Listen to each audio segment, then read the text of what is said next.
The moment my stepson squeezed my hand under the Thanksgiving table, I felt those 3 short pulses, deliberate and careful, the same signal we'd used since he was 12 years old when he needed help getting out of an uncomfortable situation without making a scene. Mason was 28 now, sitting next to his wife Sarah, and we were all gathered around my dining room table with Linda's son from her first marriage, Brady Coleman, who was explaining some cryptocurrency investment opportunity he'd discovered. My name is Tyler Richardson. I'm 58 years old, spent 25 years with the FBI Financial Crimes Unit before taking early retirement, and I've been consulting on fraud cases for the past 8 years. I've sat across tables from some of the most convincing, dangerous people you could imagine. And right now, every instinct I'd developed over 3 decades was telling me I was looking at a problem. Linda, my wife of 6 years, was in the kitchen getting the pumpkin pie ready. Brady had been talking for the past 20 minutes about this digital asset fund that was supposedly generating 25% returns annually.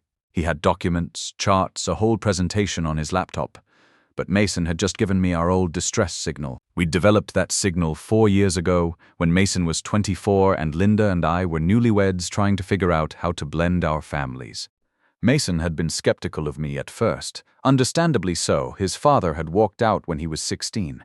And he wasn't eager to trust another man in his mother's life. But we'd found common ground over Sunday football games and my stories from the bureau. When he'd gotten uncomfortable at family gatherings with people he barely knew, I'd taught him the 3 squeeze signal as a way to ask for backup without causing drama. Brady looked good on the surface. Clean-cut, articulate, wearing a nice button-down shirt that probably cost more than it should have. He'd been living with us for 3 months after losing his apartment, supposedly getting back on his feet after some gambling troubles that had cost him his job and his security deposit. Linda wanted to help her son, and I supported that.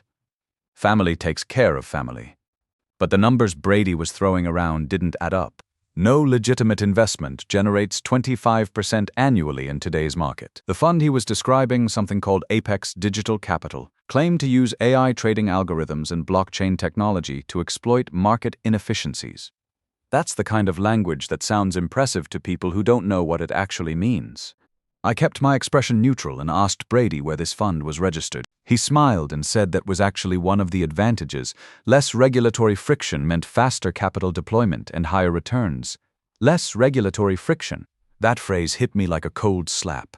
I'd heard those exact words in dozens of fraud cases over the years. It's how sophisticated criminals explain to their victims why normal investment protections don't apply to their special opportunity.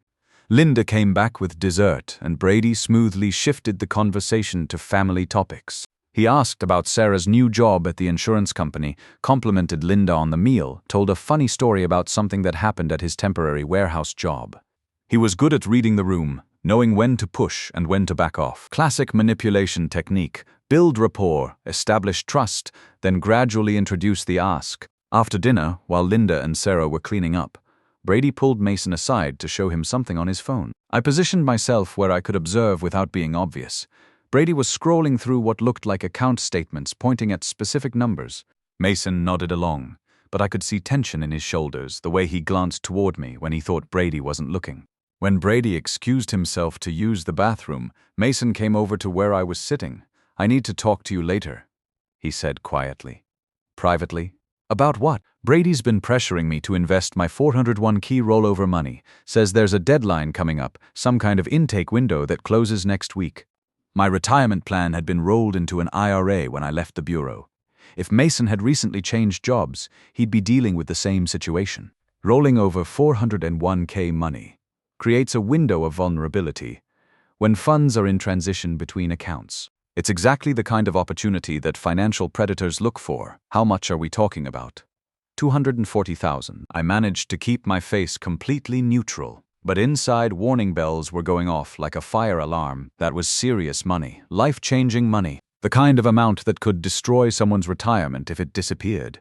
Brady came back from the bathroom and we all moved to the living room. He was charming for the rest of the evening, helping clear dishes, asking thoughtful questions about my consulting work, treating Linda with genuine affection. But I noticed he kept steering conversations back to financial topics.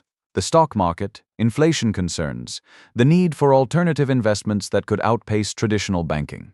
The thing about professional criminals is that they're often genuinely likable people. They have to be You can't con someone who doesn't trust you, and you can't build trust without some level of authentic charm. Brady had that quality in spades. He remembered details about people's lives, asked follow-up questions about things mentioned in previous conversations, made everyone feel heard and valued. But he was also working an angle.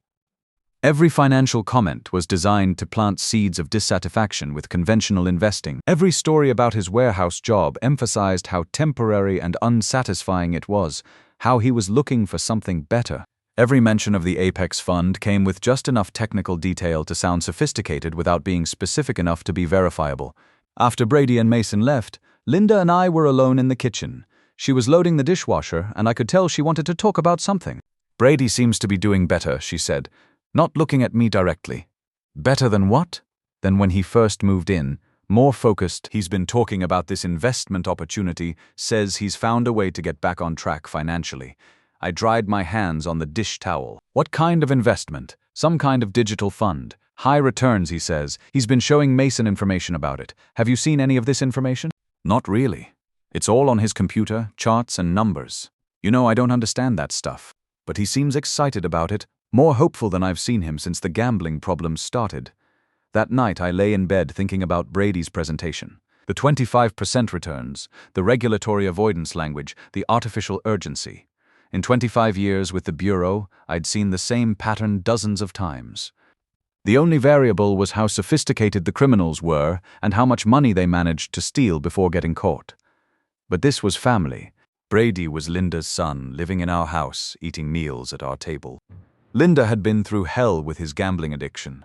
The lying, the stolen credit cards, the desperate phone calls asking for money to cover debts. She'd finally gotten him into counseling and thought he was making progress. If I was wrong about this investment fund, if it was somehow legitimate, questioning it could damage the fragile trust we'd all been rebuilding. If I was right, though, Mason was about to lose $240,000 in retirement savings, and Brady was either a willing participant in fraud or being manipulated by someone much more dangerous than he was. I called Mason early the next morning and asked him to meet me for coffee. We sat in a corner booth at a diner near his apartment, and I let him talk first. "Brady's been working on me for 2 weeks, Mason said. He says this fund is accepting new investors. Minimum buy-in is $50,000, but there are preferred allocations for commitments over $100,000. He showed me performance charts going back 3 years, all kinds of documentation. What kind of documentation? Prospectuses, regulatory filings, investor newsletters. It all looks professional. The fund is called Apex Digital Capital, based in Delaware." "Delaware?" I kept my voice level. Lot of shell companies incorporate in Delaware. "Easy filing requirements, minimal oversight." Brady says he's already committed $30,000 of his own money. He showed me confirmation emails, account statements showing his initial deposit, and first month's returns. That caught my attention. He has $30,000 to invest. Mason shifted uncomfortably in his seat. "That's what I wondered about. 3 months ago, he couldn't make rent. Now he's got $30,000 in investment capital." "What did he say when you asked him about it?" "Said he'd been saving money from the warehouse job and got a bonus for working overtime during inventory season." "But Tyler, that job pays $16 an hour. Even working 60-hour weeks, he couldn't have saved that much that fast. How much has he asked you to invest?" "He hasn't directly asked for anything, but he keeps talking about the deadline, how they're only taking a limited number of new investors this quarter. Yesterday he said if I was serious about it, I needed to make a decision by Friday. Artificial urgency. Classic pressure tactic. Real investment opportunities don't come with arbitrary deadlines 5 days out. They especially don't require immediate decisions without time for due diligence." "Mason, I need you to forward me everything Brady has sent you. Every document, every email, every link. Can you do that?" "Yeah. But Tyler." He paused, looking out the diner window at the morning traffic. "What if I'm wrong? What if this is legitimate and I'm just being paranoid because of his history?" "Then we'll figure that out together. But right now, I need to see what we're dealing with." Mason emailed me 14 documents that afternoon. I spent 4 hours going through them page by page at my home office. The prospectus was formatted professionally, complete with SEC-style disclaimers and risk disclosures. The performance charts showed consistent monthly returns between 2.1% and 3.7%, which would compound to about 25% annually. The regulatory filings referenced a Delaware corporation with a business address in Wilmington. But there were problems, big problems. The fund's claimed assets under management were $127 million, but the regulatory filings I could find online showed a company with declared assets of under $50,000. The audit firm listed in the prospectus was a legitimate accounting company in Baltimore, but when I called them directly, they had no record of Apex Digital Capital as a client. The business address in Wilmington turned out to be a virtual office service, the kind of place that provides a mailing address and phone forwarding for $89 a month. When I drove down there the next morning, it was a strip mall office building with 40 different companies listed on the directory, none of which seemed to have any actual employees present. I had 2 contacts I could reach out to. Paige Sullivan still worked financial crimes at the FBI's Cleveland office. We'd collaborated on several cases when I was still active. Spencer Walsh had left the IRS Criminal Investigation Division to run private forensic accounting consultations. I called them both that evening. Paige called me back within 2 hours. Tyler, I ran the company name and the principals through our databases. Apex Digital Capital doesn't exist as a registered investment advisor anywhere in the United States. The Delaware Corporation filing is legitimate, but it was created 6 weeks ago with minimum capitalization and no operating history. What about the performance documentation? All fabricated. The account statements show transactions with cryptocurrency exchanges that don't exist. The bank routing numbers are from a credit union in Nevada that's been flagged by FinCEN for suspicious activity patterns. Spencer's analysis was even more damning. Tyler, the mathematics are designed to look sophisticated, but they're internally inconsistent. The claimed trading strategy would require market conditions that haven't existed simultaneously at any point in the past 5 years. It's mathematical nonsense dressed up in technical language that sounds impressive to non-experts. What about Brady's supposed $30,000 investment? Fake. The account statements are well-known forgeries, but the transaction IDs don't match any legitimate blockchain records. Whoever created them has good technical skills, but made small errors that show up under detailed analysis. That night, I sat in my kitchen with a cup of coffee and tried to figure out how to handle the situation. Brady was either running a deliberate con on his own family, or he was being manipulated by someone who was using him as a frontman. Either way, Linda was going to be devastated. If Brady was deliberately conning Mason, it meant her son was capable of stealing from his own family. If he was being manipulated, it meant he was vulnerable to criminal influence and potentially endanger himself. Neither scenario was going to be easy for her to process, but $240,000 was too much money to lose while I worried about family feelings. That amount could destroy Mason's entire retirement plan at 28. He had time to recover financially, but starting over from zero in your late 20s is brutal. And if Brady was working with professional criminals, Mason might not be the only target. The next evening, I asked Brady if he had time to talk. He was upstairs in the guest room, working on his laptop as usual. When I knocked on the door, he looked up with that practiced smile. "Sure, Tyler. What's on your mind?" "Mason mentioned this investment fund you've been telling him about. I wanted to ask you some questions about it." Brady's expression didn't change, but I caught a brief moment of calculation behind his eyes before he answered. "Of course, I'm excited to share it with you. I think you'll be impressed with the level of sophistication." He spent 30 minutes walking me through the same presentation he'd shown Mason, plus some additional materials I hadn't seen before. Account statements showing his own investment performance, testimonials from other investors, detailed explanations of the algorithmic trading strategies. It was a thorough sales pitch, professionally delivered. But I was watching Brady more than I was watching his screen. The way he touched his nose when he talked about the fund's management team, how his voice got slightly higher when he discussed regulatory compliance. The fact that he never once suggested I talk to anyone else before investing, never offered to put me in contact with the fund managers directly. "This looks interesting," I said when he finished. "Let me think about it, of course. But Tyler, the intake deadline is firm. Friday at 5 p.m. Eastern. After that, they won't reopen for new investors until next quarter. Why the deadline? They're targeting a specific asset under management level for this quarter. Once they hit that number, they close the fund to new money until they can properly deploy the existing capital." It was a smooth answer, delivered without hesitation. Brady had clearly rehearsed responses to common questions, but it was also complete nonsense. Legitimate investment funds don't operate on arbitrary quarterly quotas. After Brady went to sleep, I called Mason again. "I need you to do something for me, and it's going to be difficult. I need you to tell Brady you're ready to invest, but you want to meet with him and whoever he's working with to finalize the details. Tell him you want to transfer the full $240,000. Tyler, what's going on? Brady's running a scam, or he's being used by someone who is." I don't know if he's a willing participant or if he's being manipulated, but that fund doesn't exist. The documents are fake, the performance charts are fabricated, and if you transfer that money, it's gone. Mason was quiet for a long moment. You're absolutely certain? I'm certain. I've verified it through multiple sources. The company filings are fraudulent, the account statements are forged, and the trading strategy is mathematically impossible. What do you need me to do? I need Brady on record asking you to transfer money to specific accounts, providing wire transfer instructions, making promises about returns.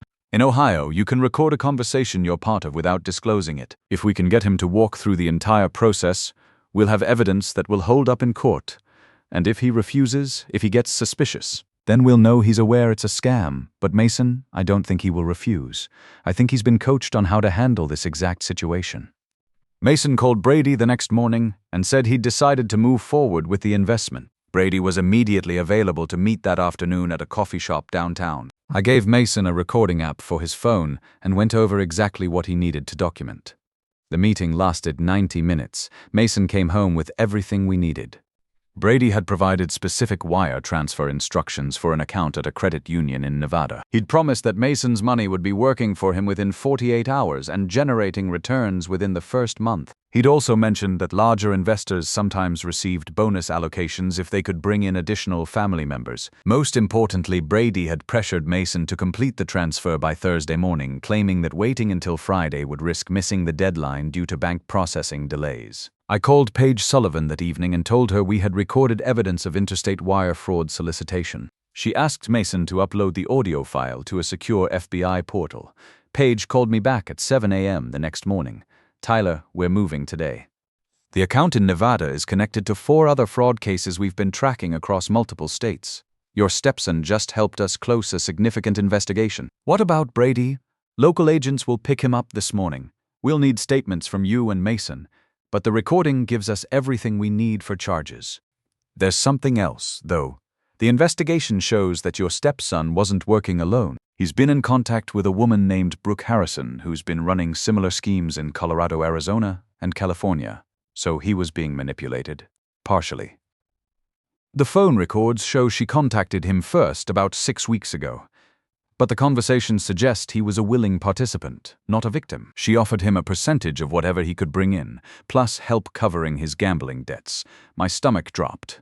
How much does he owe? Based on what we've recovered from their communications, about $85,000 to various sports betting operations. Brooke Harrison offered to pay off his debts in exchange for recruiting family members as investors. Brady was arrested at 10:30 a.m. while eating breakfast in our kitchen.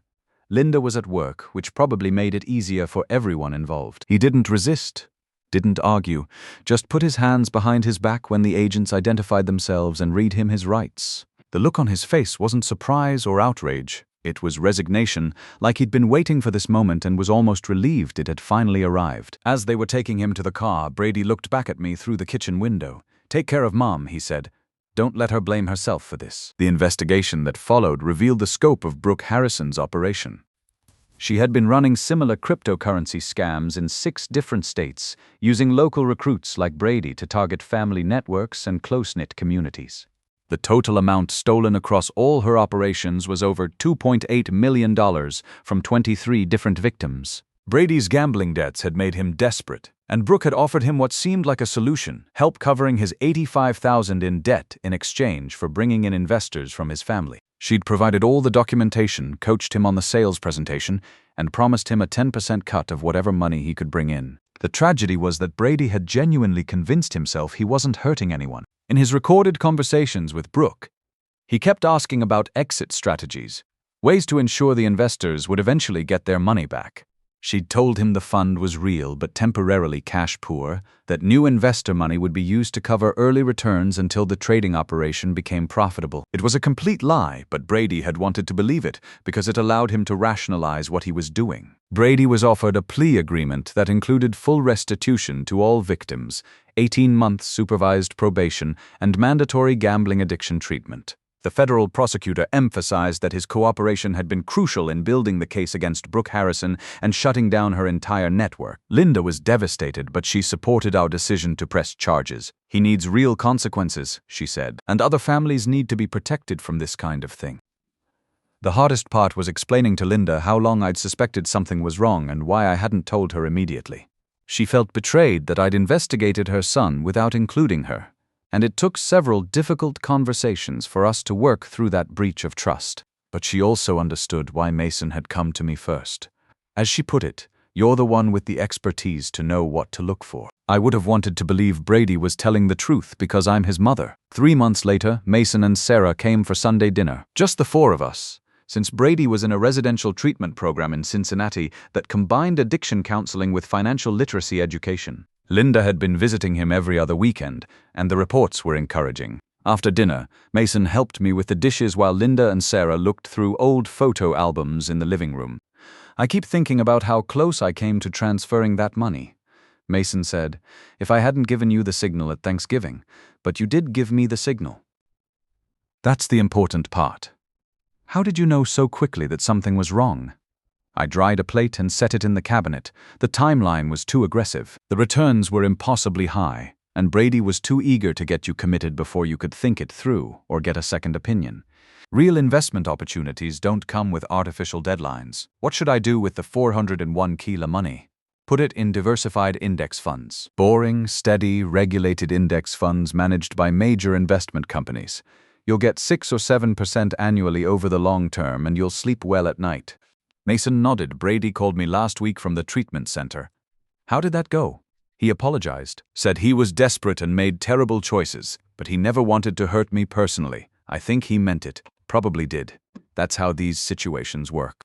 Good people get pushed into bad decisions, and then they rationalize their way deeper into trouble. We finished the dishes in comfortable silence. Linda called from the living room that she'd found some pictures of Brady from high school before the gambling problem started. He'd been a good kid back then. Honor roll, played varsity baseball, worked summers at a local hardware store. Will he be okay? Mason asked. I don't know. But he's got a real chance now. The treatment program is comprehensive. He's facing actual consequences for his actions, and he's got family support for doing the right thing going forward. Sometimes that's all you can do for someone. Give them the tools and motivation to fix what's broken. 6 months later, Brady completed the residential program and moved into a halfway house in Columbus. He'd gotten a job with a moving company, was attending Gamblers Anonymous meetings 3 times a week, and had started making monthly restitution payments to his victims. When he called to ask if he could come to Christmas dinner, Linda asked me what I thought. He's family, I said, but he comes with conditions. No financial discussions of any kind, no private conversations with Mason about money. And if he asks anyone for money or mentions any kind of investment opportunity, he's gone immediately. Brady agreed to all the conditions. Christmas dinner was awkward but civil. He helped with the dishes, played board games with everyone, and left at 8 p.m. without any drama. It felt like the beginning of a long process rather than a resolution. But it was progress. A year later, Brooke Harrison was sentenced to 8 years in federal prison. The FBI had recovered approximately $1.9 million of the stolen money, which was distributed to victims through the court-ordered restitution process. Mason received a check for $240,000 minus the exact amount he'd almost lost, because Brady's cooperation had made it possible to freeze the accounts before any money was transferred. That evening, Mason called me to say the check had arrived. Tyler, I want you to know that you didn't just save my retirement money. You probably saved Brady's life. If he'd gone through with this and gotten caught later, after taking money from multiple families, he could have ended up in federal prison for 10 years. Brady saved his own life by getting into treatment and sticking with it, but you gave him that chance. You could have handled this differently, called the FBI immediately, had him arrested without trying to understand what was happening or why. Instead, you gathered evidence carefully and made sure he had options. Looking back on the whole situation, I think about the lessons learned. The most important one is probably the simplest. If something feels wrong, it probably is wrong. Brady's investment pitch had triggered every warning signal I'd developed over 25 years of investigating financial crimes. But the other lesson was about family communication. Mason's instinct to use our old distress signal saved him from financial catastrophe. Brady's isolation and shame about his gambling debts made him vulnerable to criminal manipulation. Linda's willingness to support difficult consequences for her son helped him get real help instead of just temporary forgiveness. Here's what I want you to understand as someone who spent more than 30 years working financial crimes. Fraud like this exists because it's effective. It works not on foolish people but on desperate ones. on people who are facing financial pressure and looking for solutions. The most sophisticated financial predators target people who are emotionally vulnerable, financially stressed, or isolated from support networks. The red flags are often visible only in retrospect or to someone with professional experience. Investment returns that sound too high, anything consistently above 8 or 9% annually, should prompt serious questions. Funds with no verifiable registration with federal securities regulators, business addresses that turn out to be mail forwarding services, urgency around artificial deadlines, reluctance to allow independent legal or financial review of documents. If someone you trust reaches out to you with concerns about a financial opportunity, listen to them. And if your gut is telling you something doesn't feel right about an investment, trust that instinct. It's not paranoia, it's your subconscious mind processing information that your conscious mind hasn't fully analyzed yet.